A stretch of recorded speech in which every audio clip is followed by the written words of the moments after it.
Peggy 12. Hello everybody, I'm Scott Amos, executive producer for Lara Croft, the Temple of Osiris, here to introduce our newest dev diary. Last time around, we met some of our design team as well as our new characters in Lara's latest 4-player adventure. We also focused on the cooperation and competition mayhem that comes with 4 simultaneous players. Today, we're here to talk about one of the defining pillars and a fan favorite of this franchise, puzzles. We're lucky to have with us our lead level designer and the puzzle design guru of both Guardian of Light and Temple of Osiris, Jeff Wages. Amos. Wages. Yeah, it's a thrill for me to be on the Lara Croft franchise. As you mentioned, I was on Guardian of Light, and when this chance came up at Crystal, I was excited to jump back into it. There are a lot of things I learned from Guardian of Light and from my work on Tomb Raider in 2013 that I was eager to bring over to Lara Croft and the Temple of Osiris. And I had a few new ideas for puzzles that we can only do now with our latest mechanics in our 4-player design. Which is kind of Jeff's way of saying that when you get stuck or frustrated at some of these crazy things he's come up with, you can please address all of your hate mail to him. Nah, they'll be fine. It's never about punishing the player. He places a huge emphasis on visual language to make sure that the puzzles are communicating themselves to the player.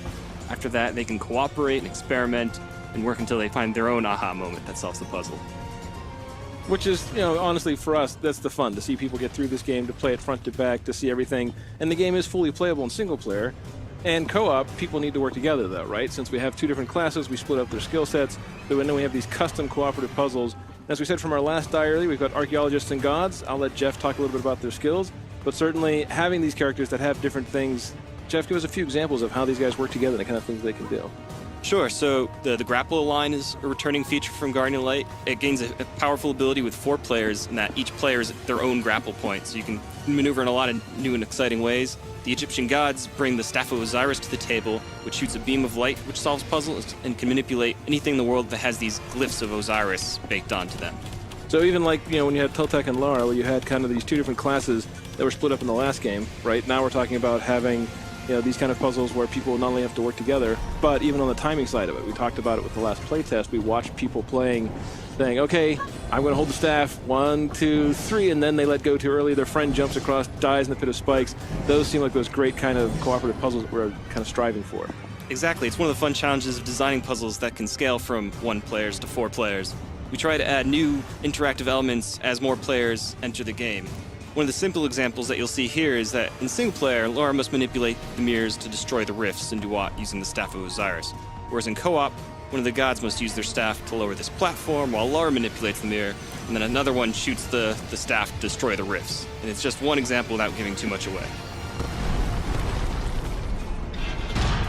And I know we have one particular snake boss called Apep that you'd put together, so you want to tell us a little bit about that guy? So yeah, this is Apep. He had rather humble beginnings. It was me, the designer, who first modeled and animated him and threw him into the game. And the first prototypes had these weak spots on his back that only the Staff of Osiris could affect. And then even after single player, I remember we had actually done it once where you had bunches of mirrors around the level, and then for multiplayer you started upgrading that a little differently. So we had this rough version that works with 1 player, and then we had to, how do we make it scale up for 2 players, 3 players, 4 players? How do we balance the puzzle elements with the combat? It's really taking these really bare-bone ideas and iterating through them with the rest of the team to bring it to its full fruition. It's important with these types of action puzzles and bosses that the player should know immediately what they need to do, and the real challenge comes from executing and working together to get that done. And that's where all the fun and hilarity ensues. Having a hand and a voice in everything that we build, we can make pretty extensive changes in a short time, kind of like the Oracle's Chamber area. Sure, we do a bunch of internal and external play testing. This is one area where we really felt the need to inject a new flavor, a new theme into the game. So here's where we highlighted one of the elemental effects that hadn't gotten a lot of attention yet from us, which is poison. And this gave our artists an excuse to go crazy with the green, and the designers re-authored the combat to focus on poison. We took one of our highest rated challenge tombs from later in the game and gave it a poison flavor and installed it here as a puzzle gateway to the Oracle.